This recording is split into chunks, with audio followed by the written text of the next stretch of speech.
posición en Venezuela con respecto a las elecciones. Está con nosotros y me da muchísimo placer saludar a Nikmer Evans, politólogo y director de la plataforma comunicacional puntodecorte.net, una referencia, una voz muy importante en medio de todo este tema en Venezuela. Nikmer, buenas tardes, bienvenido, ¿cómo le va?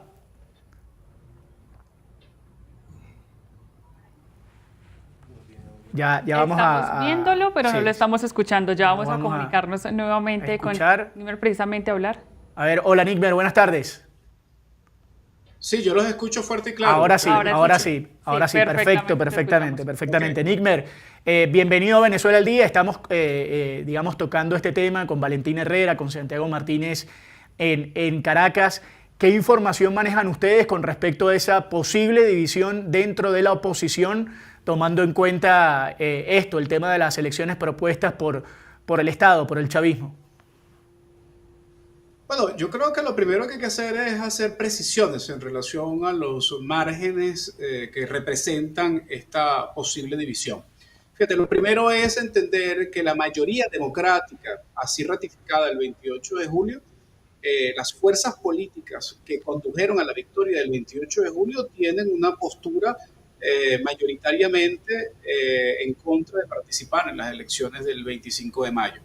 Podríamos decir que hay aproximadamente una vigencia política que está proclive a participar. Pero si vamos a hacer la revisión a través de sondeos de opinión en relación a la postura hasta ahora de la mayoría de la población venezolana de si va a participar o no, vemos sondeos de opinión que calculan entre un 10 y 15% de voluntad de participar en el proceso electoral del 25 de mayo.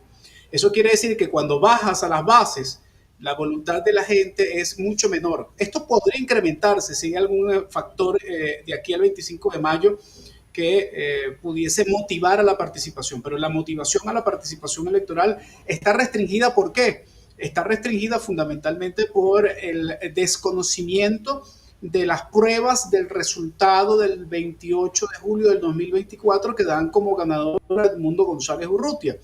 El hecho de que no haya ninguna publicación de resultados, no exista una página del CNE, del Poder Electoral en Venezuela, porque fue tumbada, porque simplemente no existe. El que no se reconozcan las actas emitidas por las máquinas de votación como prueba válida de la victoria de Edmundo González Urrutia, y que de facto se tome la decisión por parte del órgano de nombrar a Maduro como presidente electo y después seguramente el 10 de enero, genera una gran desmovilización y desmotivación a la posibilidad de la participación electoral el próximo 25 de mayo. Ojo, esto no quiere decir que algunos factores que tienen la voluntad de participar tengan que ser criticados per se. No soy de los que va a señalarlos de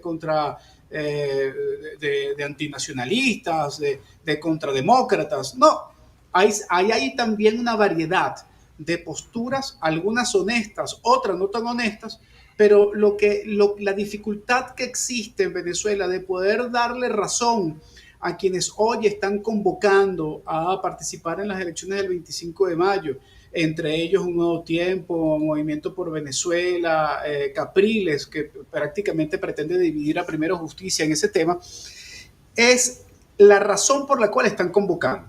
Ellos convocan fundamentalmente porque no hay que perder espacios, pero no se plantan a defender primero lo que es el resultado del 28 de julio, que es lo que está demandando la población venezolana, su liderazgo político.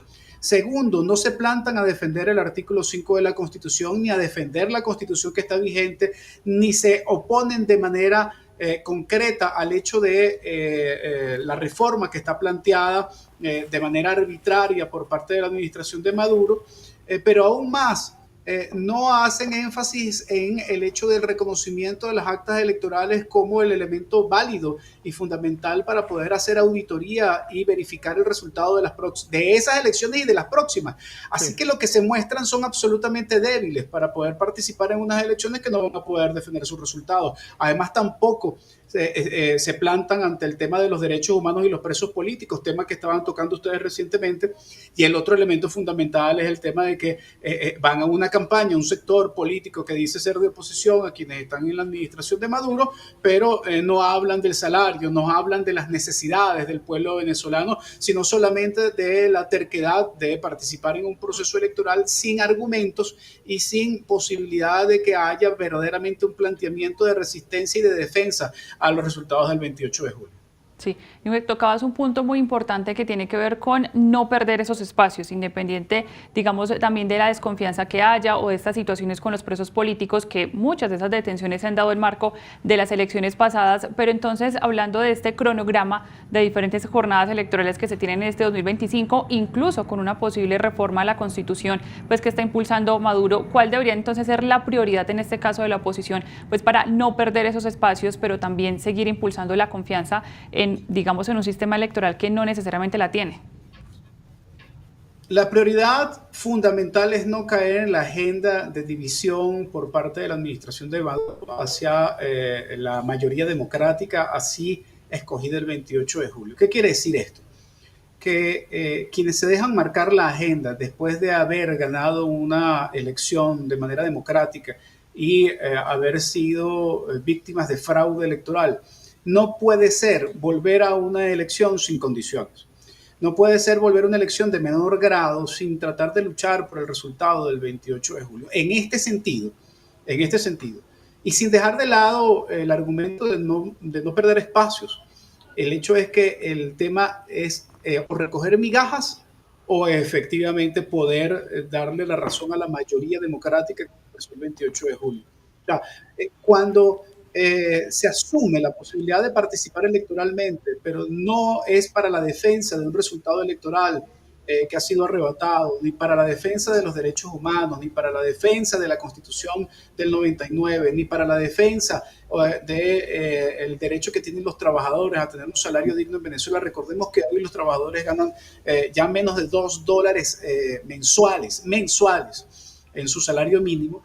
Pues sin duda alguna que estamos hablando de un proceso electoral absolutamente desfasado de la realidad, que solamente podría terminar complaciendo la necesidad de la administración de Maduro de embornarse de una aparente democracia electoral cuando el mundo entero sabe que lamentablemente no es así. Entonces, no tener una agenda sólida de movilización ante la situación que existe hoy en el país hace extremadamente débil la postura de quienes convocan a una elección en este momento en nombre de la oposición venezolana. Cosa distinta podría pasar, ojo, en un tema de la reforma constitucional, porque la reforma constitucional necesita un referéndum que apruebe la propuesta de la reforma planteada por una comisión designada por el mismo Maduro.